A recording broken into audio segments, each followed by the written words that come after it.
Bonjour à tous et bienvenue à Débat de presse. L'émission est en direct chaque dimanche à partir de 11 h et permet de décrypter, d'analyser, de commenter les grands sujets qui ont marqué l'actualité nationale et internationale. Pour ce dimanche, 5 sujets au plan national nous intéressent.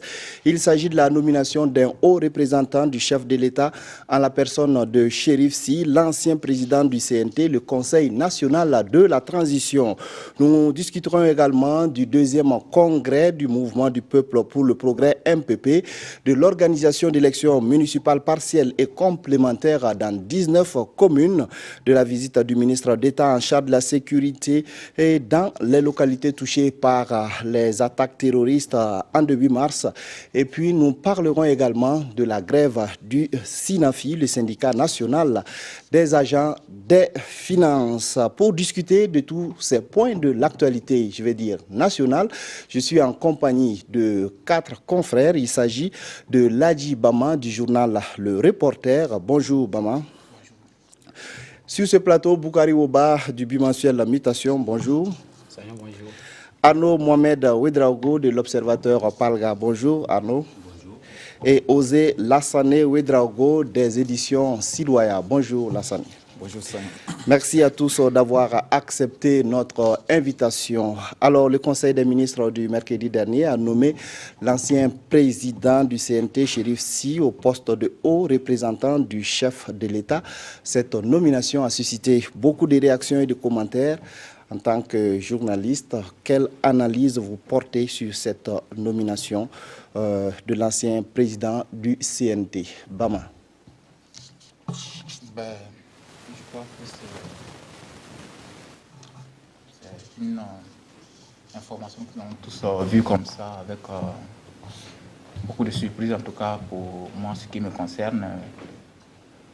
Non pas que le nommé ne devait pas être nommé, personne ne doute de ses compétences. Ce monsieur, il a prouvé à tout le monde dans ce pays qu'il doit être utile à ce pays, il a beaucoup à donner à ce pays. Mais malheureusement, moi, ce qui me pose problème avec ce poste-là qu'on vient d'inventer, c'est que j'ai regardé de fond en comble. Je n'ai pas pu vraiment déceler l'opportunité d'un tel poste. Dans notre contexte actuel, en tout cas, je ne sais pas à quoi ça dépend exactement. Pourquoi est-ce qu'on avait besoin de nommer un haut représentant du chef de l'État en notre situation actuelle là? Qu'est-ce qu'il va faire exactement? Qu'est-ce qu'il va nous apporter de plus dans notre démocratie ou bien dans notre marche actuelle pour notre mieux-être? Je ne suis pas arrivé à le voir. Parce que franchement, le chef de l'État, je pense qu'il a besoin de beaucoup d'autres choses que d'un représentant. Parce que moi, je pense qu'il a déjà assez de représentants. Que ce soit dans le gouvernement, il a assez de représentants. Il a d'ailleurs un représentant constitutionnel qui est connu, qui est le Premier ministre. C'est son suppléant attitré. Tous les membres du gouvernement sont censés le représenter au cas où, à l'extérieur, il y a des ambassadeurs qui le représentent partout. À l'intérieur du pays, il y a des gouverneurs. Je ne sais pas pourquoi il faut nommer encore un haut représentant. Pourquoi faire exactement? Bon, peut-être que je suis un peu pressé. On n'a pas encore la quintessence de communiquer. Mais si je m'en tiens à ce qui est dit dans le compte-rendu du Conseil des ministres, il est dit que c'est il sera chargé de mission de représentation du chef de l'État à l'étranger comme à l'intérieur du pays. Pourquoi? Vraiment, je me pose toutes les questions. Voilà ce que je peux dire à ce niveau. D'accord. Alors, Lassane, qu'est-ce que vous pensez de cette nomination de Chérif Sy? Bon, c'est comme Ladji Bama l'a dit. On attend d'abord de voir concrètement quelles seront ses prérogatives, parce que ce qui a été dit au Conseil des ministres pour le moment, ça ne peut pas vraiment nous donner la quintessence de son travail sur le terrain. On attend d'abord de voir réellement de voir clairement le décret, voilà, de son contenu. Bon, moi personnellement, je suis pas surpris en tant que tel, parce que tout d'abord, c'est un droit pour le président du FASO de nommer qui il veut où il veut. On ne peut pas lui contester ce droit. Ensuite, Chérif Sy, c'est quelqu'un qui est entré, qu'on a connu plus sous la transition en tant que président du CNT. qui a quand même travaillé vraiment, qu'on appelle le résistant, qui a travaillé, a quand même, d'une manière ou d'une autre, je ne sais pas, favoriser l'avènement du MPP au pouvoir. Parce que si vous vous rappelez, Chérif Sy lui-même, il a présidé la loi que les gens appellent la loi Chérif, c'est-à-dire sur l'exclusion.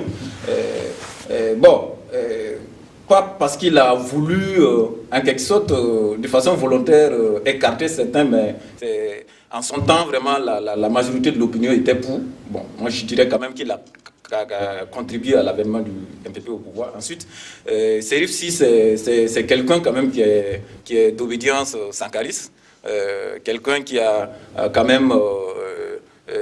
qui avait une conviction au sankarisme après l'assassinat de Thomas Sankara, qui a combattu Blaise jusqu'à son départ. Et aujourd'hui, on trouve des sankaristes quand même dans le système. Bon, on s'est dit, pourquoi pas lui? Voilà. Mais je dis, on attend d'abord de voir concrètement, à travers une vulgarisation du décret. Et sur l'opportunité, Bama a parlé tantôt de l'opportunité de ces postes qui viennent d'être créés. Vous pensez que c'était opportun aujourd'hui pour le président du Faso de se faire représenter par une autre personnalité que ceux qui sont connus?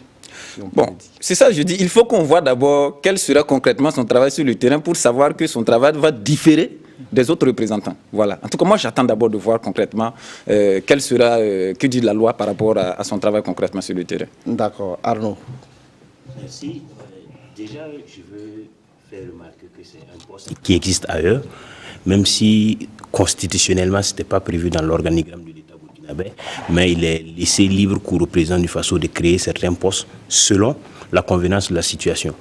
Donc, et pour revenir à Chérif Sy en tant que tel, sa personne, je dirais comme Bama l'a dit, il a prouvé sous le CNT, c'est un confrère, il a prouvé sous le CNT qu'il était un homme d'État. Maintenant, quand on le nomme haut représentant du chef de l'État, chargé de représenter le président du Faso, partout où besoin sera, bon, c'est au pied du mur qu'on reconnaîtra le maçon et qu'on comprendra vraiment ce que revêt ce poste. Mais on peut déjà dire qu'au Burkina, on n'a pas forcément cette culture de porte-parole. C'est vrai qu'il y a le porte-parole du gouvernement, mais vous vous trouverez dans plein de pays où il y a un porte-parole de la présidence, par exemple, un porte-parole d'un tel parti politique, un tel porte-parole du ministère. Ici, on a les directeurs de communication, mais qui ne sont pas forcément des porte-parole. Et peut-être que je dévance l'iguane dans l'eau, mais j'ai l'impression que ce haut représentant du chef de l'État sera une sorte de porte-parole. Mais toujours est-il qu'on va attendre de voir. Mais parlant d'opportunité, j'anticipe. Est-ce que l'opportunité pour moi, c'est l'opportunité pour le chef de l'État? Je n'en sais rien. Mais toujours est-il que dans le contexte actuel du Burkina, pour parler d'opportunité, il faut connaître l'agenda de la présidence du Faso. Et tant qu'on ne maîtrise pas l'agenda de la présidence du Faso, il est difficile de parler d'opportunité ici, ou pas. Parce que où besoin sera, Chérif Sy représentera le chef de l'État si celui-ci n'est pas disponible. Donc, il faut connaître l'agenda du chef de l'État pour pouvoir apprécier. D'accord, oui. Bama, j'ai dit Bama, pardon. Ouba, il y a dans les commentaires, certains parlent d'un poste carrément de récompense pour l'ancien président du CNT. Est-ce que vous partagez cet avis? C'est effectivement une critique qu'on a pu entendre parce que le débat se trouve à deux niveaux. Certains se demandent pourquoi est-ce que Chérif Sy va d'une certaine manière entrer dans la gouvernance du MPP et d'autres se disent le débat n'est pas à ce niveau, c'est sur l'opportunité, comme Ladji Bama le disait, de créer un tel poste. Est-ce qu'il faut dire que Chérif Sy a été récompensé par rapport à quoi? Si on admet que c'est une récompense, c'est certainement une façon de dire qu'il a été quelque part acteur, sinon à la base de l'avènement du pouvoir MPP, chose que moi personnellement je ne pourrais pas dire. Je ne dis pas qu'il a travaillé à ce que le MPP arrive au pouvoir, je pense qu'il a surtout travaillé à ce qu'on ait des élections, comme on a pu les avoir. Parce que vous savez, l'avènement quand même du putsch était un coup dur porté donc au processus électoral. et sans doute n'eût été en partie, en tout cas à l'action de Chérif Sy, je pense qu'on aurait connu certainement sans doute plus de difficultés. Sur la loi Chérif, d'aucuns l'appellent ainsi, moi je n'impute pas la loi à Chérif. Je pense que c'était une loi qui répondait à un contexte. Je pense que c'était une sanction politique. Et jusqu'à aujourd'hui, je continue de croire que cette sanction-là, elle était méritée. Parce que si des gens portent des actes, il faut bien qu'ils s'attendent à assumer les conséquences de ces actes-là. À l'époque, j'avais dit qu'on n'avait même pas besoin d'aller voter cette loi et qu'il fallait regarder dans les accords, dans les traités que nous avons déjà ratifiés au niveau de la CEDEAO, de l'Union africaine, et qu'il y avait des dispositions qui permettaient effectivement d'exclure des gens qui ont été auteurs de putsch, donc dans un processus de rétablissement de la démocratie. Maintenant, pour en venir au poste lui-même, moi, mon avis, c'est de dire que le chef de l'État, il est effectivement libre de faire appel à qui il veut. Et c'est la personne qui juge si elle doit répondre à l'appel ou pas. Donc, au jour d'aujourd'hui, que Chérif soit allé dans la gouvernance du MPP, moi, ça ne constitue pas forcément pour moi un sujet de débat. Mais effectivement, sur ce que ce poste-là peut apporter à notre pays, je pense que ça doit nous intéresser tous. Ça ne sert à rien si véritablement on crée le poste et que ça revient juste à être un poste de récompense, comme certains le pensent, et que c'est un poste qui ne va pas véritablement impacter la gouvernance politique, qui ne va pas nous faire avancer juste parce qu'on veut caser des gens. Si c'est ça, ce serait bien dommage pour tout le monde. Et comme Arnaud le disait, le poste existe ailleurs, et quand j'ai essayé de regarder dans la sous-région, j'ai vu que le poste a été créé en Guinée en janvier 2016. Donc janvier 2016, mars 2017, c'est assez récent. Et à qui le poste a été confié en Guinée? À Sidia Touré, qui était un opposant politique à Alpha Condé. Donc on lui a confié ce poste de haut représentant du chef de l'État. Et j'ai vu également que le poste existe au Niger. Mamadou Issoufou qui a créé le poste seulement en octobre 2016. Donc ça, c'est encore très, très proche de nous dans le temps. Et le poste a été confié à qui? À Séni Oumarou, grand opposant aussi du président Mamadou Issoufou. Oui. En même temps qu'on lui confiait ce poste, on attribuait 6 postes ministériels à son parti politique dans le gouvernement. Donc, d'une certaine manière, quand je regarde le cas de la Guinée, le cas du Niger, c'est pour dire que c'est des postes qu'on crée pour amener auprès de soi des personnes qui, d'une certaine manière ou d'une autre, étaient des opposants. Est-ce que le poste répond aux mêmes critères au Burkina Faso? Au Burkina, si on avait fait appel à un opposant politique, disons que conduit un parti politique, on aurait dit qu'on est exactement dans la même configuration. Mais il se trouve qu'au Burkina, plus ou moins, celui qui aurait pu mériter ce poste en tant que responsable politique, c'est peut-être l'UNIR PS, peut-être Maître Benoué Sankara, mais il se trouve que lui, il était déjà dans la sauce. Donc, on n'a plus besoin de confier un tel poste à l'UNIR PS. Le chef de file de l'opposition politique, Zéphirin Diabré, je pense que pour lui, la situation était déjà assez claire depuis le début. Donc, comme personnalité, pas politique, mais de la société civile, acteur important, je pense que Chérif Sy figure parmi ces acteurs-là. En créant ce poste, on le lui a confié. Et moi, personnellement, mon appréciation reste toujours très mitigée en attendant de voir concrètement qu'est-ce que Chérif peut faire à travers ce poste-là. Moi, je pense que quelqu'un comme Chérif, s'il doit aller dans la gestion du pouvoir, je l'attends plus à un poste, à la limite, décisionnel, hein, que d'être une sorte de conseiller, de porte-parole, où il n'impacte pas réellement. On a tantôt parlé du gouvernement qui était sorti et qui n'a pas satisfait à tout le monde. Si Chérif était un homme capable de gérer véritablement, mais qu'on lui confie le ministère de la Défense, on aurait vu réellement le voici à un poste de commandement où on sait qu'il y a du travail. On a besoin d'avoir des résultats à ce niveau, mais un poste qui n'existait pas, qu'on vient de créer, parce que quand vous regardez tel que le Conseil des ministres a rendu compte de la création de ce poste, c'est une institution. Et quand je regardais ailleurs, au Niger comme en Guinée, c'est exactement une institution. C'est-à-dire qu'il aura un cabinet avec un personnel tout autour, avec un bureau. J'ai même pu voir, en consultant sur le net, les bureaux, par exemple, de Sidia Touré en Guinée. Donc, c'est une institution qu'on a créée.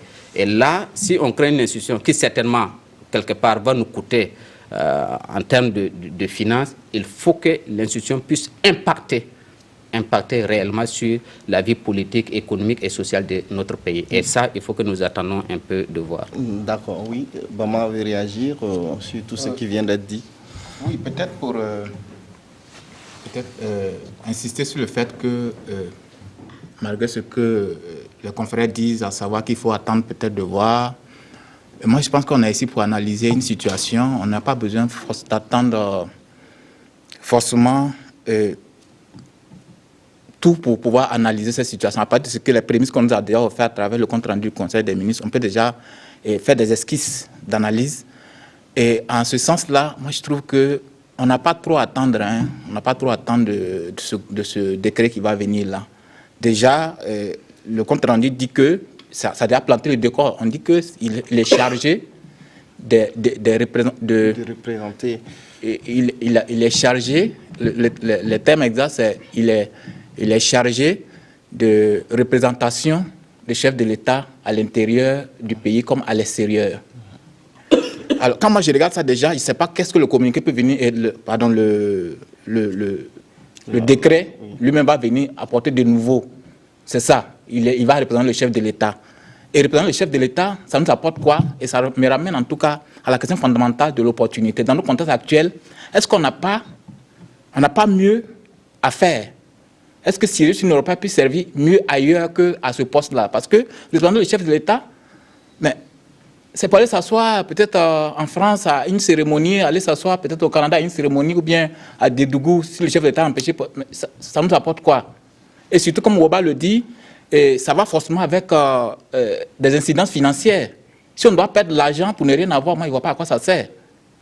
Hein? C'est ça le gros problème. Et moi je dis que ce n'était pas opportun ce poste-là. Ça nous apporte, surtout pour notre contexte actuel, on a des défis, on a des urgences à régler, où on a des soldats qui sont au nord, qui se plaignent de leurs conditions de vie là-bas. Ils ont du mal à avoir le minimum pour pouvoir travailler. Moi, j'étais en communication la dernière fois avec un policier qui me fait savoir qu'ils n'ont que 1500 francs par jour et 1000 francs en plus pour subsister là-bas. Ça ne leur suffit pas.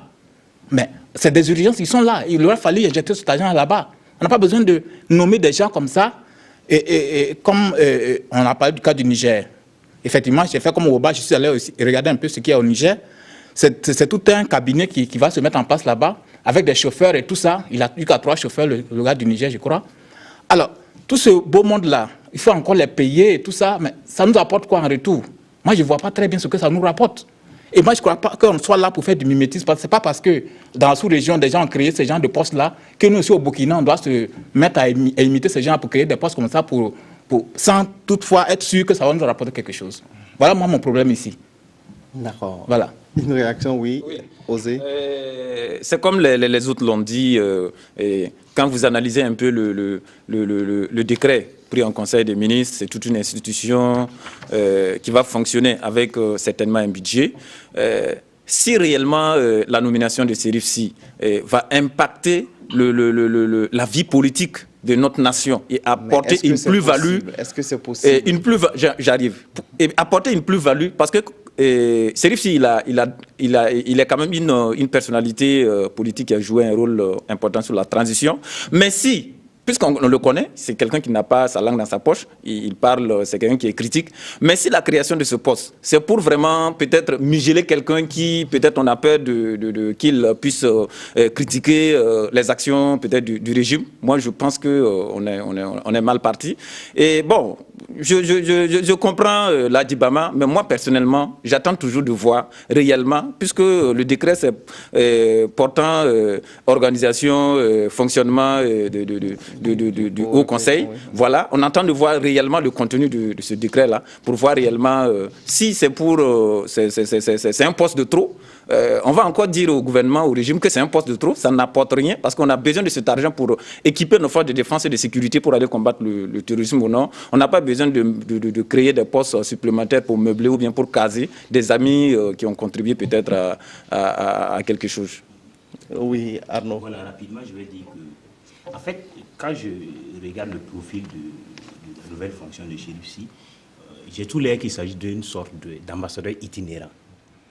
Et quand on arrive à nommer un ambassadeur itinérant dans un pays, c'est que forcément, c'est lié à l'agenda du chef de l'État. Et c'est pourquoi je disais que c'était mieux d'attendre de voir ce qui arrive. Mais on peut déjà avoir une idée, vu déjà le contexte actuel. Il y a beaucoup de fronts pour le Burkina sur le plan économique, social, sécuritaire. Maintenant, est-ce que le chef de l'État, physiquement, intellectuellement, enfin, sur tous les plans, est-ce qu'il peut répondre présent sur tous ces fronts-là? Mais est-ce que pour autant aussi qu'il faut aller créer un nouveau poste pour amener un shérif qui était déjà annoncé à plusieurs reprises comme ambassadeur du Burkina à Paris? Ce n'est pas arrivé, c'est finalement aux représentants. Est-ce que c'est parce que voilà, le chef de l'État sera très sollicité, et d'ailleurs il a été élu pour ça, qu'il faut aller lui trouver un représentant, alors que déjà dans l'organigramme de l'État, dans la structure de l'État, il y a des gens capables de faire cela. Donc, il faut, selon moi, attendre que l'on nous déroule l'agenda pour comprendre effectivement si il fallait appeler Chérif Sy à ce poste ou pas, ou s'il fallait créer ce poste ou pas. Mais toujours est-il que cette nomination, ça n'étonne vraiment personne parce que c'était déjà dans les tuyaux. On attendait Chérif Sy du côté de Paris, maintenant il sera partout. Peut-être pour ceux qui sont proches des tuyaux, mais pour beaucoup de Burkinabés, c'est tombé comme... C'était une surprise, hein, personne ne s'attendait à la création. Peut-être qu'on s'y attendait plus. Peut-être qu'on a attendu pendant longtemps qu'on ne s'y attendait plus. Sinon, on s'attendait quand même à ce qu'il y ait quelque chose le concernant. D'accord, oui, une dernière réaction sur le sujet, Woba. Peut-être pour dire qu'en termes de mission, il faut s'attendre sans doute à des missions officielles. C'est ce que peut-être la lettre de mission va définir. Mais il faut surtout s'attendre aussi à des missions officieuses. Tout ne va pas être écrit sur papier noir-blanc pour vous dire voilà ce qu'il aura à faire. Donc, sans doute qu'en l'appelant là-bas, il peut y avoir des agendas qui ne peuvent pas être dévoilés. Et sans cela, je dis, on ne peut pas tout connaître ici et maintenant. Et qu'il y a lieu effectivement d'attendre un peu et de voir exactement à quoi ça rime cette nomination. Ce poste, quelque part aussi, c'est pas loin d'un poste de vice-président. Sauf que constitutionnellement, il n'a pas les attributs d'un vice-président, sinon c'est pratiquement cela, être le représentant du chef de l'État à toutes les occasions que le chef de l'État le souhaiterait, c'est être son vice-président. Ça y ressemble fort. D'accord. Alors, on va y progresser dans le débat parce qu'on est pris par le temps. On va parler toujours du pouvoir, le parti au pouvoir, le MPP, qui tient donc son deuxième congrès. Alors, depuis l'arrivée au pouvoir de son candidat, Roch-Marc Christian Kaboré, à la tête de l'État burkinabé, ce congrès a démarré depuis le 10 mars. Vous avez suivi l'actualité très certainement. Alors, selon vous, quels sont les enjeux de ce congrès pour le parti au pouvoir? Arnaud. Bon, les enjeux pour moi, il n'y en a véritablement pas parce qu'il s'est dit beaucoup de choses dans les coulisses. Il y a des tendances au sein du MPP, les salifistes ou les simoïstes, les rockistes, enfin, qui pour prendre le pouvoir. Mais je pense qu'au fond, c'est beaucoup de bruit pour rien. On va prendre les mêmes et on va recommencer avec toujours les mêmes hommes forts. Constitutionnellement, Roch-Marc Christian Kaboré n'est plus membre du parti, même s'il reste le leader de ce parti. Donc, celui qui était vice-président président par intérim va naturellement endosser le costume de président plein maintenant et il mettra ses hommes autour de lui pour encore conduire ce navire. Donc moi, je pense qu'il y a eu beaucoup de choses qui ont été dites avant ce congrès. Et moi, je n'attends pas grand bouleversement. Les enjeux, pour moi, ça revient à parler de leur thème.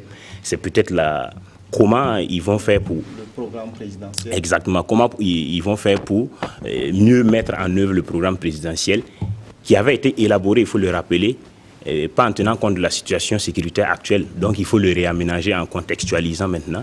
Donc, l'enjeu, c'est peut-être à ce niveau. Sinon, sur le plan politique, il n'y a pas grand-chose à attendre, je pense. D'accord. Woba. Il y avait quand même des enjeux, peut-être majeurs ou mineurs. Un congrès, ça appelle à répondre à des questions, à des préoccupations, parce qu'il y a un agenda. parmi les points non inscrits à l'ordre du jour, c'est certainement aussi aplanir certaines divergences, des turbulences qu'on croit voir de l'extérieur. Comme Arnaud le disait, on a l'impression que le MPP est né déjà avec ces tendances. Hein. On a surtout vu les tendances au sein du CDP s'exaspérer vers la fin du pouvoir de Blaise Compaoré. Mais là, avec le MPP, le parti est né avec ces tendances, avec ses trois pieds, Roch, Simon, Salif, et ça se voit partout, à l'Assemblée nationale, au gouvernement, et au sein du parti politique. Donc, il faut chaque fois composer avec ces trois têtes-là pour pouvoir maintenir l'équilibre du parti.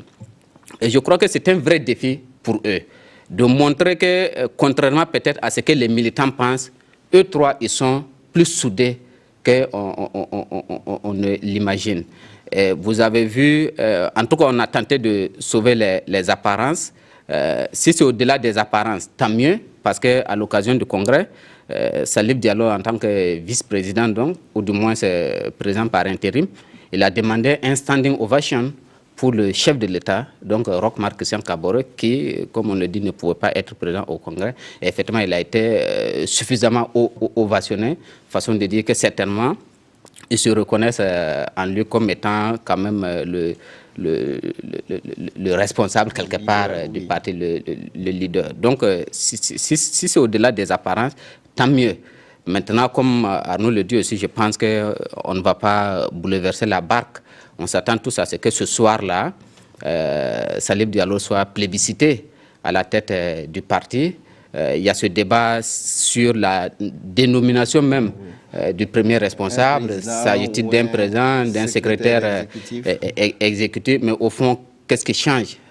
Qu'est-ce qui change qu'on soit le président? Roch a été pendant plusieurs années président du CDP. Ensuite, on a eu Assimi Kwanda qui en était le secrétaire exécutif. Bon, tout est-il qu'au niveau du bureau national, c'est lui le patron. Au niveau du bureau politique, c'est lui le patron. Je pense que ça ne change pas grand-chose. Et ce qu'on attend aussi de ce congrès, on a vu, hein, ils ont créé 3 commissions. Il y a une commission qui va réfléchir sur le programme du chef de l'État, une commission sur le bilan des élections, les perspectives. Mais la commission qui va être très intéressante, c'est la commission qui va réfléchir sur la vie interne du parti et éventuellement les amendements des statuts. Je pense que j'aurais voulu être une petite mouche pour me faire inviter, sinon me retrouver dans cette commission. Voilà, parce qu'il y aura certainement des choses très intéressantes. Le débat qu'on vient de quitter, à savoir la nomination de Chérif Sy, combien d'autres nominations ne sont pas forcément approuvées par les militants. Parce que vous constaterez qu'au gouvernement, il y a beaucoup de gens qui ne sont pas véritablement des militants. Hein, on pourra le dire ainsi, officiels du MPP. On le retrouve au gouvernement, on le trouve ailleurs, autour du président, des conseillers, des chargés de mission et autres. Et au jour d'aujourd'hui, il y a une grogne à l'intérieur du parti. Je pense que même les militants, au-delà de ce qu'on a pu entendre de l'opinion publique en général, même les militants s'attendaient à ce que le remaniement ministériel du 20 février là, rétablisse des gens dans leurs droits. En tant que militants, c'est nous d'abord, avant les autres. Malheureusement, cela n'a pas eu lieu. Et je pense qu'il y a des frustrations au niveau de certains militants. Et il faut s'attendre à ce qu'il y ait ce débat-là au sein de la commission qui va plancher sur la vie interne du parti. D'accord, oui, Bama. Moi, je pense qu'il n'y aura rien d'exceptionnel qui sortira de ce congrès parce que moi, je continue de considérer qu'un congrès du MPP, c'est comme un congrès du CDP, comme on les a toujours vu ici au Burkina, parce que le MPP, en réalité, c'est quoi? C'est le CDP qui a changé de nom et d'habit, sinon c'est le même parti qui va continuer là-bas. À savoir que ce congrès, il était déjà bouclé bien avant même de commencer, tout était déjà scellé, sinon le congrès n'allait pas avoir lieu. Tout était déjà connu au niveau des hauts lieux là-bas. On dit que c'est pour faire des élections et tout ça, mais en réalité, il n'en est rien. Tout était déjà calé à l'avance. Maintenant, moi, là où j'attends les dirigeants de ce parti-là, c'est qu'ils puissent vraiment mettre à profit ce congrès-là pour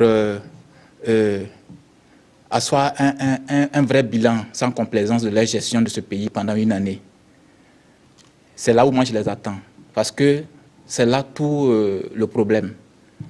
J'attends qu'ils essayent un bilan qui aboutira à dire qu'ils ont fait une année qui n'aura pas, en tout cas, été à la hauteur des attentes des Burkinabés et qu'ils doivent, en tout cas, remettre leur bac vraiment sur le bon chemin et aussi se dire que la rupture qu'ils ont promis aux Burkinabés est toujours attendue, parce que sur tous ces fronts-là, on n'a encore rien vu, que vraiment ils acceptent, en tout cas, faire une réelle introspection pour vraiment asseoir les bases d'une vraie rupture pour pouvoir faire avancer ce pays.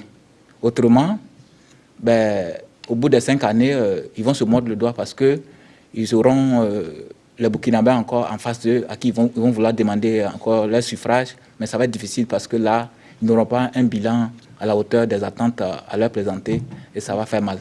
D'accord. Alors, oui, Osé. Et moi, je pense que lors de ce congrès, au-delà vraiment de confirmer ou de dire que, comme Oba l'a dit, les 3 pieds du MPP, il n'y a pas de problème, puisqu'ils sont d'ailleurs condamnés à, je ne sais pas, réussir ensemble ou périr. Voilà. Au-delà de ça, il y a le fait que le MPP, au cours de ce congrès, doit vraiment se pencher sur la vie du parti. Parce que vous savez que le MPP a été créé et une année après, ils ont pris le pouvoir.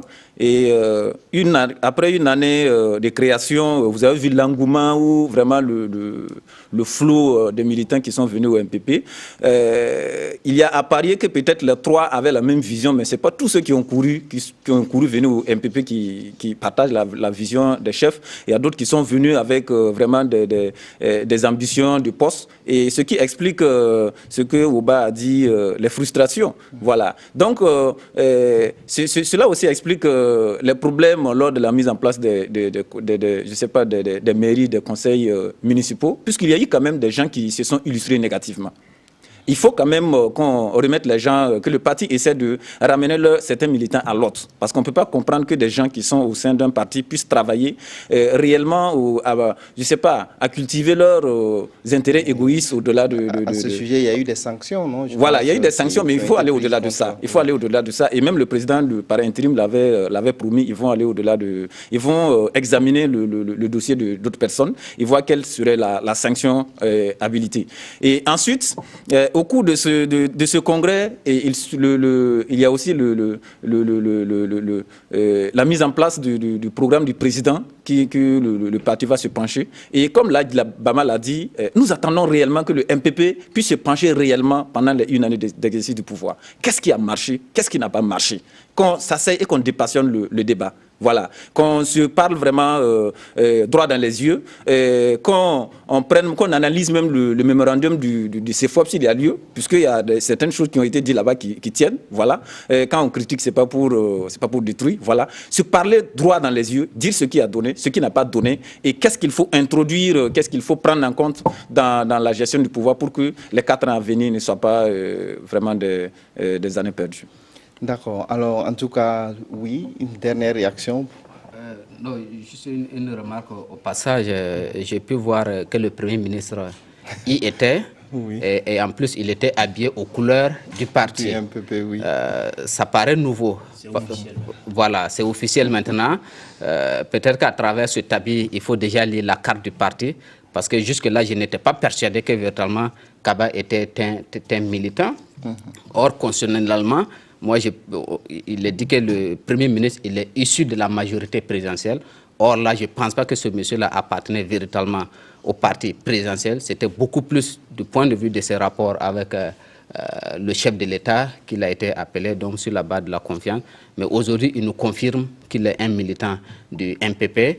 Ça dévoile aussi certains propos qu'il a eu à tenir pas si longtemps vis-à-vis des syndicats. Et je pense qu'il vient de se mettre dans ses nouveaux habits maintenant.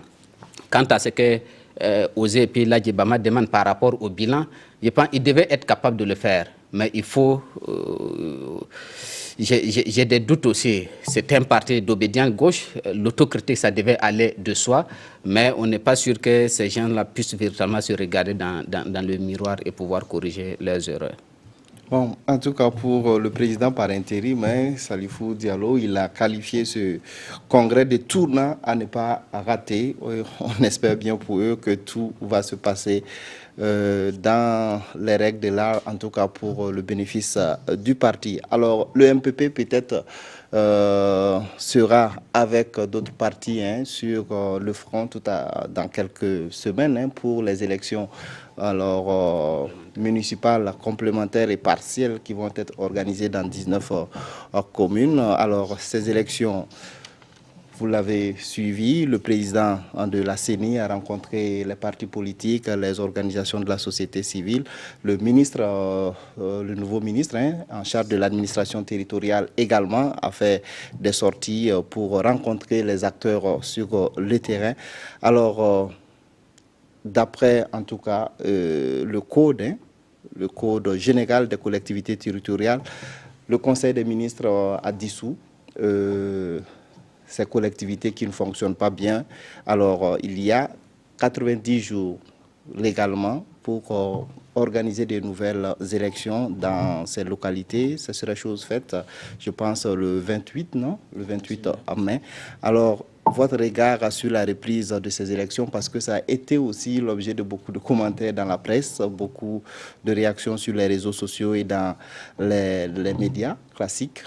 Comment vous percevez alors ces élections qui vont être reprises, dont le coût est évalué à 1,2 milliard de francs CFA? Bama.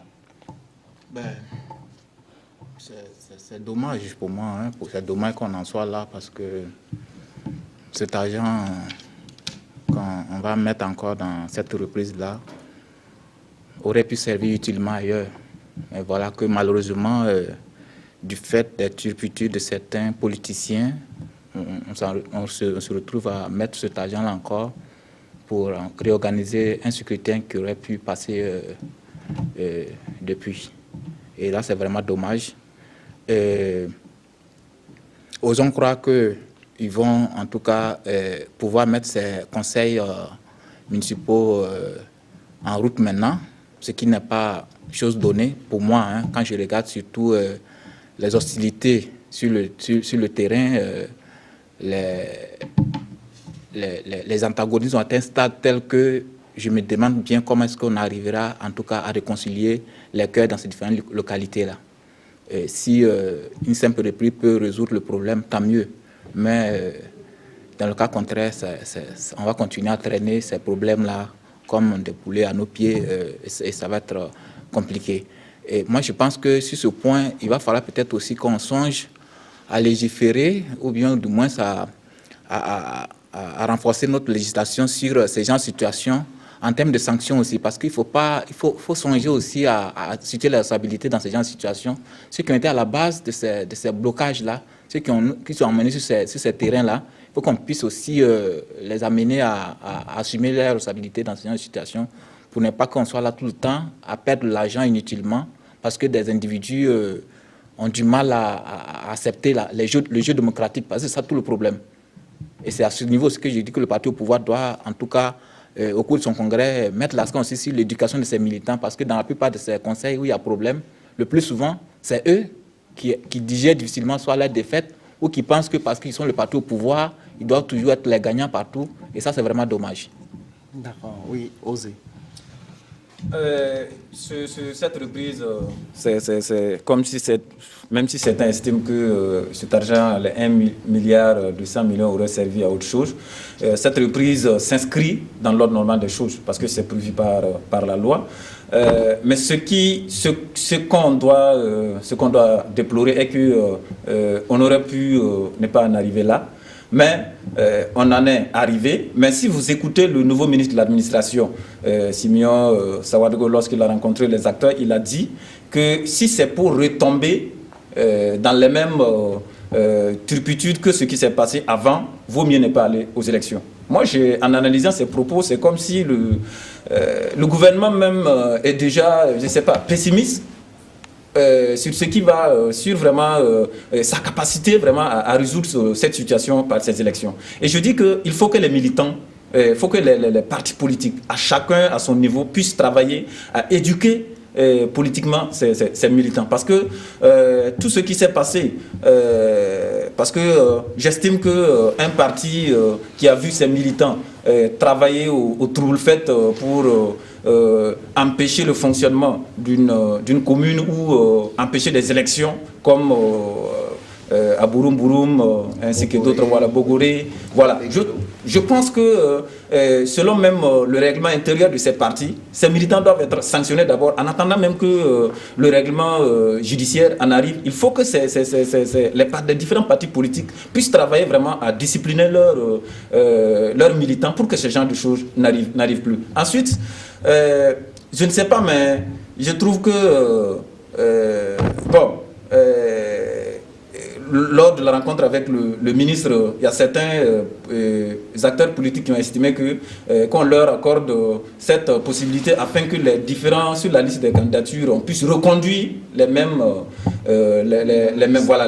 candidatures. Estimons que, supposons qu'on va aux élections et les partis politiques reconduisent les mêmes acteurs, ils sont élus.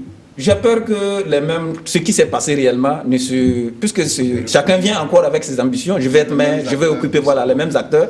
Bon, moi j'ai peur que la même scène ne soit reproduite, quoi. Donc je trouve que ce sont les partis politiques qui doivent surtout travailler à l'éducation de leurs militants. Oui, c'est l'une des critiques qui est formulée pour l'organisation de ces élections. Beaucoup d'acteurs disent que les problèmes à la base ne sont pas réglés.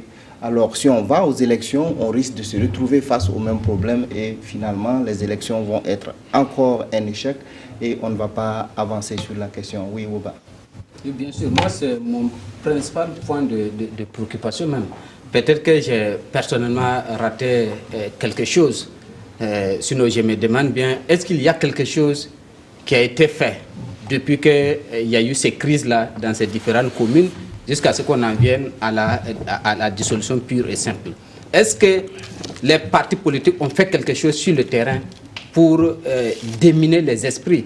Est-ce que la CENI a fait un travail? Est-ce que le MATEDES a fait un travail? Et moi, je n'ai pas connaissance de ce qui a été fait depuis que ces conseils municipaux-là étaient dans des problèmes, et particulièrement là où les élections n'ont même pas pu se tenir. Donc, si absolument rien n'a été fait, il ne faut pas s'étonner à ce que les mêmes causes reproduisent les mêmes effets.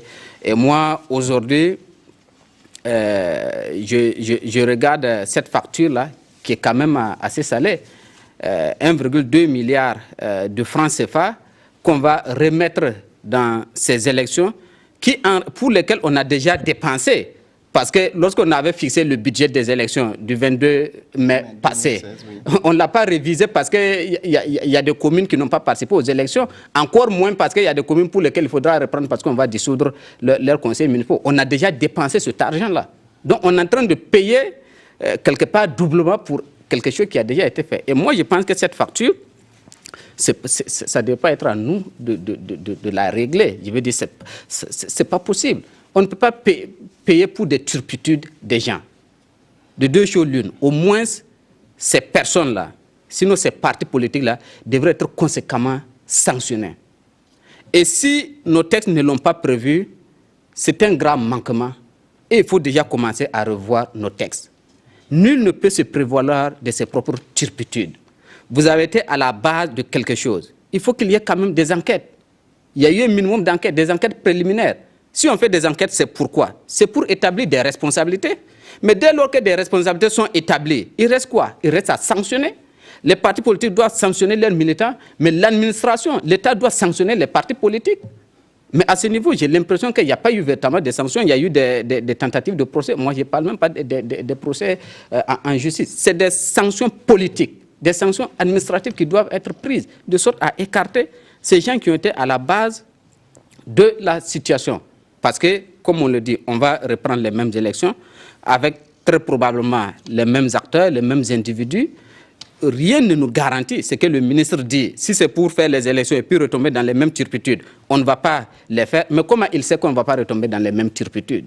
Donc c'est des déclarations. Donc on est en train d'aller vers l'inconnu et personne ne peut dire que ces élections-là vont bien se dérouler. Et ça, c'est très dommage.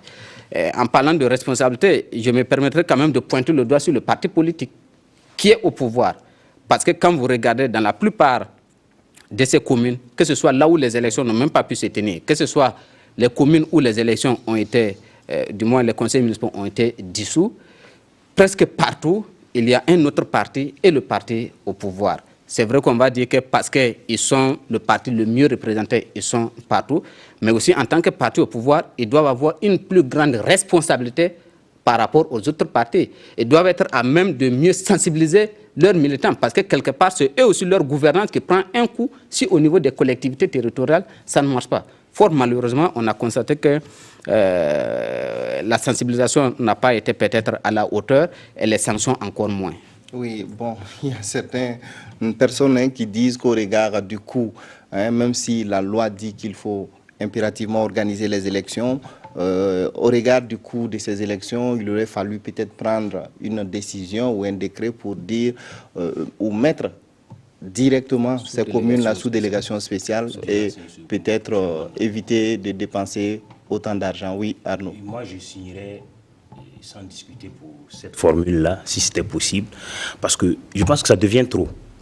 Ça doit faire la deuxième fois en l'espace de 5 ans que l'on reprend des élections municipales. Il est grand temps que l'on discipline nos politiciens. Les partis politiques doivent travailler à écarter de leur rang ces individus qui veulent prendre le pouvoir par les muscles, par des machettes. La politique, comme disaient certains professeurs au Burkina, c'est les idées. Si vous n'arrivez pas à convaincre avec vos idées, mais allez changer de métier, allez faire autre chose. Allez faire de la boxe ou je ne sais pas. Ne faites pas la politique. Moi, je suis déjà content de voir que le parti au pouvoir, le MPP, a sanctionné 129 de ses militants. Et je crois que c'est dans le cadre de ces échauffourées qu'on a eues pendant ces élections-là. C'est déjà bien, même si ce n'est pas arrivé. Le président Salif Diallo, président par intérim du MPP, l'a dit lors d'une interview qu'il nous a accordée, que ces questions seront à nouveau discutées lors de leur congrès. Et on espère qu'ils iront encore plus loin, parce qu'il ne faut pas que ce soit les mêmes candidats, les mêmes personnes incriminées là qui ont foutu, excusez-moi du terme, le bordel, qui reviennent encore pour prétendre être conseiller municipal ou pour prétendre être maire. Et cela va au-delà aussi du MPP parce qu'on ne fait jamais la bagarre seul, même si souvent, c'est à l'interne. Il y a des protagonistes qui sont dans d'autres partis et le message est adressé à eux aussi. Il faut qu'ils disciplinent leur rang. Si vous n'êtes pas capable de vous imposer au sein de votre parti, par votre charisme, par vos idées, ce n'est pas la peine d'aller troubler l'organisation des élections ou bien la mise en place du conseil municipal, je sais quoi encore. Donc, honnêtement, si c'est possible que l'on mette ces collectivités territoriales-là sous tutelle de l'État central jusqu'à la fin de... Attendre les prochaines élections jusqu'aux prochaines élections municipales, il faut le faire parce que, Woba l'a dit, on avait budgétisé les élections municipales pour toutes les communes du Burkina, pour toutes les collectivités territoriales. On ne peut pas à nouveau sortir l'argent du contribuable pour aller reprendre les élections parce que des gens ne veulent pas admettre qu'ils ont perdu ou qu'ils ne sont pas représentatifs au niveau de leur... Donc, mais les premiers responsables, c'est les responsables des partis politiques, qu'ils soient au pouvoir ou à l'opposition ou au centre. C'est eux les premiers responsables parce que très souvent, les populations, à la base, savent qui est proche d'eux, qui est assez représentatif pour eux. Mais les gens, à partir de Ouaga, veulent tirer les ficelles. Et c'est ça qui amène souvent les problèmes. Donc il faut que toute la chaîne de politique là au Burkina soit disciplinée. Et pour y arriver, il faut bien qu'on mette la législation à contribution. Oui, mais malheureusement, il y a des réactions, mais il faut qu'on avance parce qu'on a juste une dizaine de minutes pour terminer l'émission. Ça va très vite. On a encore 2 sujets sur la table. On va parler très rapidement parce que c'est un sujet dont on a beaucoup parlé au cours de nos dernières émissions. On ne va pas trop s'attarder là-dessus. Il s'agit de la situation sécuritaire au nord. On a tous peut-être eu l'occasion de s'exprimer sur cette situation, mais le ministre était sur place en début de semaine pour apporter le soutien et les encouragements du gouvernement donc, aux familles endeuillées et encourager la population donc, des localités victimes d'attaques terroristes. Un mot pour chacun, comment vous appréciez cette sortie du ministre en charge de la sécurité? Osez. Bon, c'est comme quand une population ou quand des gens sont éprouvés. Bon, c'est bien que le gouvernement se déplace, le déplacement du gouvernement pour aller les soutenir, c'est bien. C'est tout d'après ce qui se passe. Mais il faut aller au-delà de ça. Parce qu'à l'heure actuelle, la population dans le nord, dans le Sahel, les gens s'attendent à des actes concrets. Sinon, venir réconforter la population, leur dire que bon, vous avez notre soutien, on n'abandonnera pas le Nord et puis repartir. Et quelques jours après, il y a encore des attaques. Bon, cette population ne va plus vraiment croire à ce que ces autorités disent. Donc moi, je dis, il faut qu'on va au-delà des discours et surtout vraiment avoir un bon maillage de notre territoire dans le Soum.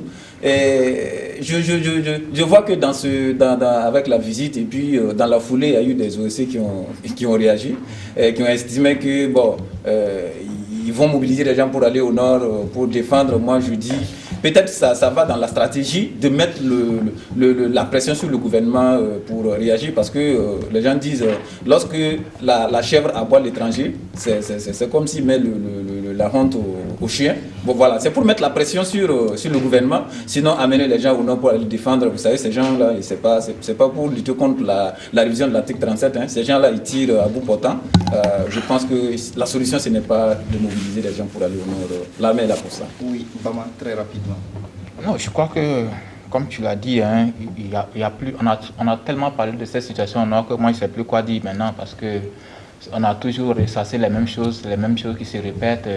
Que dire de nouveau, puisque la situation ne change pas, on est toujours attaqué par les mêmes gens et on ne peut pas riposter. Chaque fois, c'est des paroles en l'air. Les terroristes vont nous entendre, tout ça. Les enseignants sauront qu'il y aura une administration au nord, mais malheureusement, l'instant d'après, ils reviennent encore, ils répètent les mêmes choses et puis on est là, on continue dans le même discours. Moi, je dis qu'il faut que ça cesse. C'est bien d'aller consoler les victimes, les parents des victimes, mais c'est mieux de montrer à travers des actes concrets sur le terrain qu'on fait quelque chose pour faire changer les choses. Autrement, les paroles vont toujours se succéder. On va continuer de pleurer nos morts et ce sera vraiment dommage. D'accord, oui. Arnaud, très rapidement. Je pense que c'est énervant. C'est énervant chaque fois de voir le ministre de la Sécurité avec une forte délégation derrière lui se rendre au nord pour présenter les condoléances aux populations éprouvées et patati patata. Non. On dit que gouverner, c'est prévoir. On a été attaqué une fois, deux fois. Enfin, si gouverner, c'est prévoir et qu'ils gouvernent, c'est quelle prévision font-ils? On a l'impression que chaque fois, il faut qu'ils attendent qu'il y ait un problème.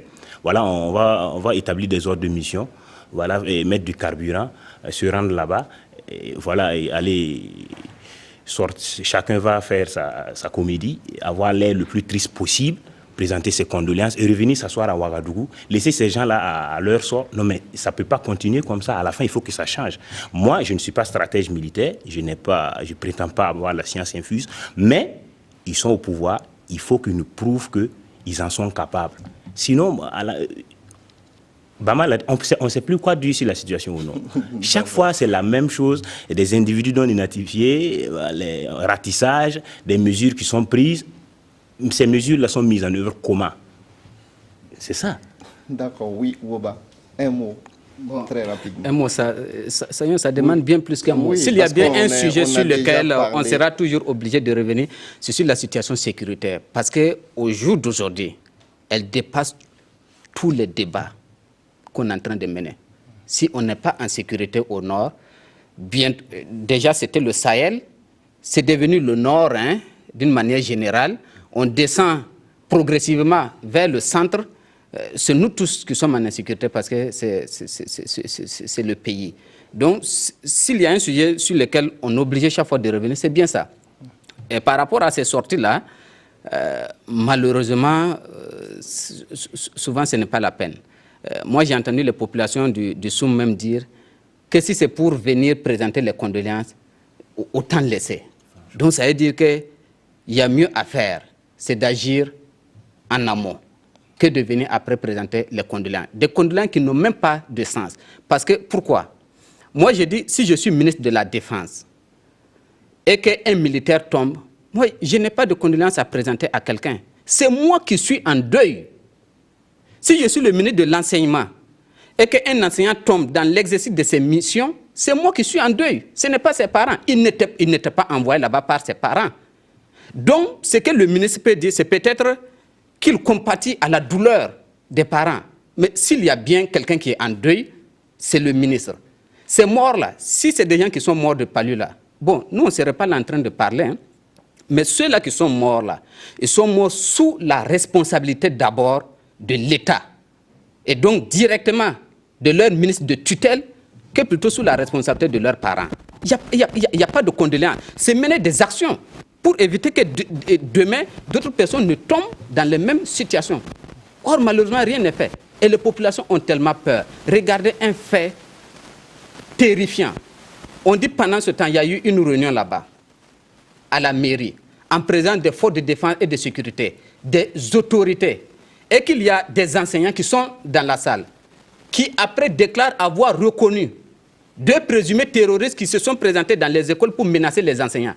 Mais par peur, ces personnes-là n'ont pas pu les dénoncer aux autorités. Pendant que vous avez pratiquement tout l'État là-bas, un ministre d'État, je crois le chef d'État-major y était, des forces de défense et de sécurité, ils n'ont pas pu le faire. Il a fallu qu'après, on dise ça aux journalistes. Mais c'est suffisamment grave. Ça montre jusqu'à quel point les populations ne se sentent pas en sécurité, même malgré la présence de ces autorités. Imaginez quand ces autorités n'y sont même plus. Et pour dénoncer une dernière chose, la manière dont l'enseignant a été inhumain, c'est déplorable.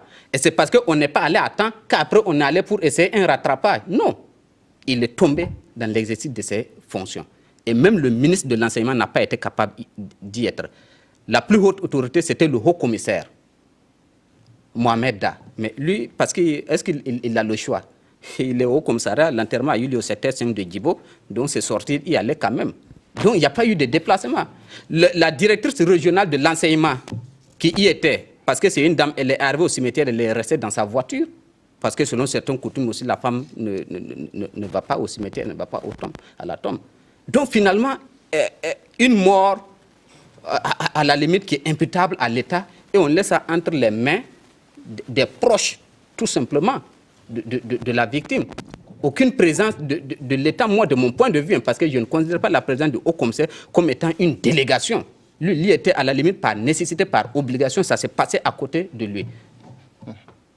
Oui, d'accord, oui. Parce qu'il faut que nos gouvernants, là, moi je crois qu'il faut qu'ils se prennent au sérieux. Hein. Parce que c'est assez grave. Regardez par exemple l'affaire de la prise en charge même des forces de l'ordre qui sont sur le terrain. Moi, il y a longtemps, j'avais appris que ces gens-là se plaignent de leurs conditions matérielles, leurs conditions de vie, même au quotidien. Mais moi, j'avais cru que c'était un problème qui était réglé depuis longtemps. Mais écoutez, même les gendarmes à Ouaga, quand ils vous parlent de leurs collègues qui sont au nord sur le front, les policiers qui vous parlent de leurs collègues qui sont au nord sur le front, les conditions dans lesquelles ils vivent. Mais c'est pas possible. Mais les autorités sont au courant de tout ça, on leur parle de ça tout le temps. Mais ils ne font rien pour ça. Mais ces gens qui sont au front, ils ont déjà le moral même au talon parce que leurs conditions de vie ne sont pas au bon niveau. Qu'est-ce qu'ils peuvent donner comme travail sur le terrain pour pouvoir endiguer ce phénomène-là qu'on dit est très redoutable? On leur parle de ça, non, ça ne les intéresse pas, ils font des gros discours, ils préfèrent aller nommer des hauts représentants pour leur donner de l'argent et on pense que c'est comme ça qu'on va avancer. Ce n'est pas possible. Il faut prendre au sérieux les problèmes des gens sur le terrain qui travaillent. Et de s'asseoir à Ouaga, faire des discours, nommer des gens qui ne vont rien nous apporter ici et croire que c'est comme ça qu'on va avancer. Ce n'est pas possible. D'accord. Alors, on ne pourra pas débattre. Autant terminer sur ce sujet. Si quelqu'un a un mot à dire encore sur la situation sécuritaire, parce que le sujet du SINAFI, le syndicat national des agents des finances, si on le démarre, on ne pourra pas faire 2 minutes là-dessus. Alors, peut-être des réactions sur la situation sécuritaire. Lassane qui n'a pas dit quelque chose, oui. Très rapidement. Je vais emboucher la même trompette que mon voisin de droite par rapport à l'inhumation de l'enseignant. C'est une honte. C'est une honte parce que lorsque des agents de sécurité tombent dans l'exercice de leur fonction, on organise vraiment des cérémonies dignes de ce nom, et c'est normal, parce que c'est dans l'exercice de leurs fonctions qu'ils sont tombés. Un enseignant est tombé dans l'exercice de ses fonctions. Je ne peux pas comprendre que, même si après le ministre parle pour une séance de rattrapage en le décorant à titre posthume, moi je pense déjà que le mal est fait. Parce que je ne peux pas comprendre que quelqu'un qui est tombé dans l'exercice de ses fonctions, l'État n'a pas été incapable d'organiser quand même, parce que si vous regardez, l'État n'a pas été capable. Il a été inhumé par ses proches et puis ses collègues.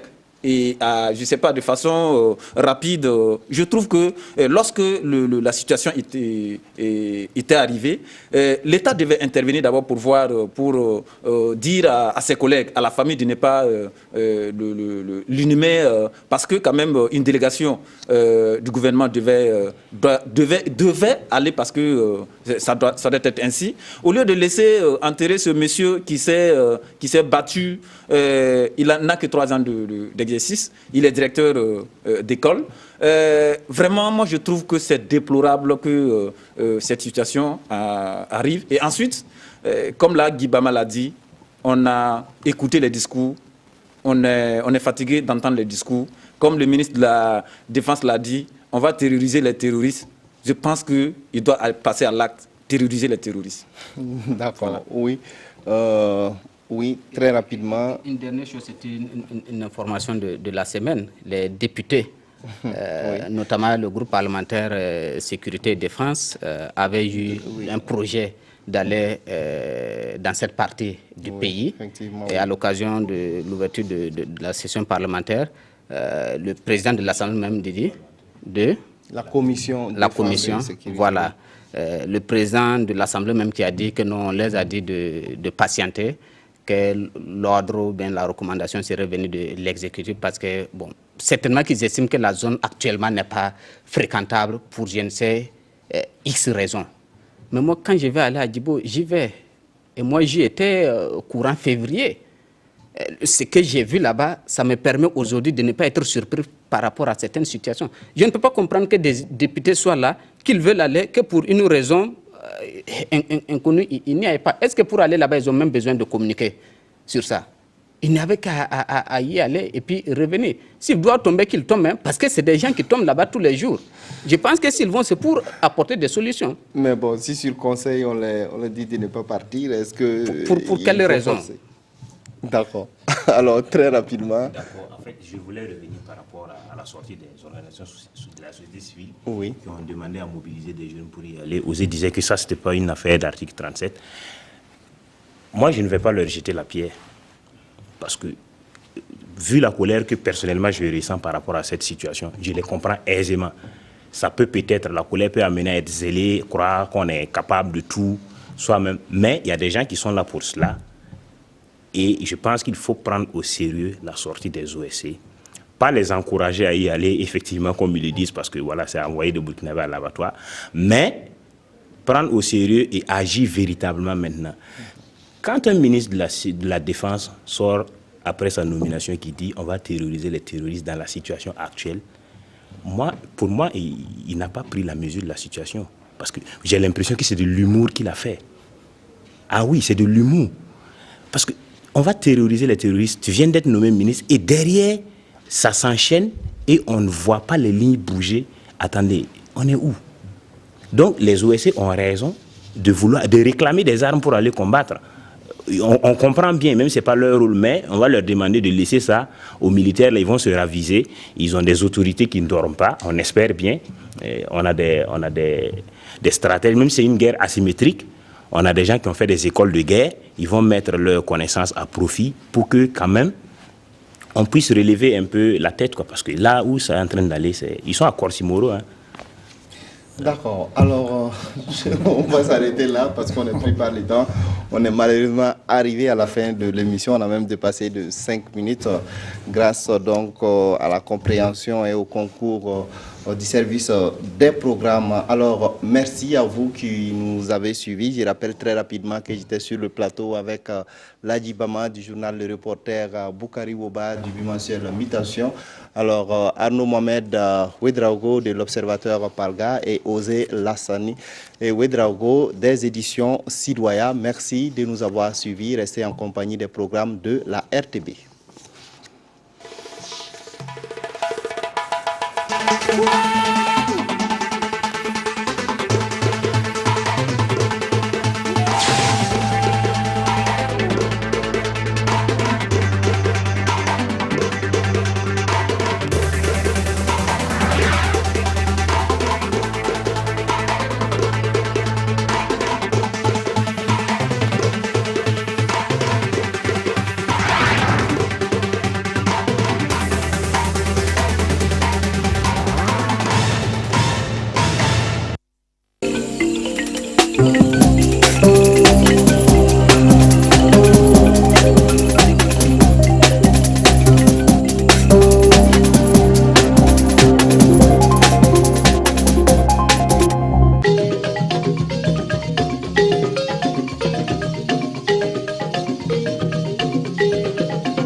Lango, un village situé à une quarantaine de kilomètres à l'est de Ouagadougou, la capitale du Burkina Faso.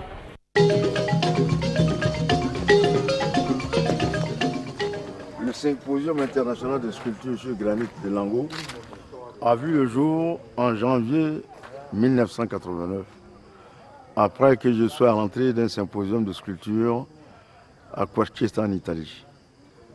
Ayant promis à des collègues sculpteurs que j'allais les inviter au travers d'un symposium en Afrique pour leur permettre de découvrir en même temps l'Afrique, je me suis donc battu pour mettre en place ce symposium pour lequel j'étais très soutenu par le ministère de la Culture et les autorités de ce pays. Lango est donc né en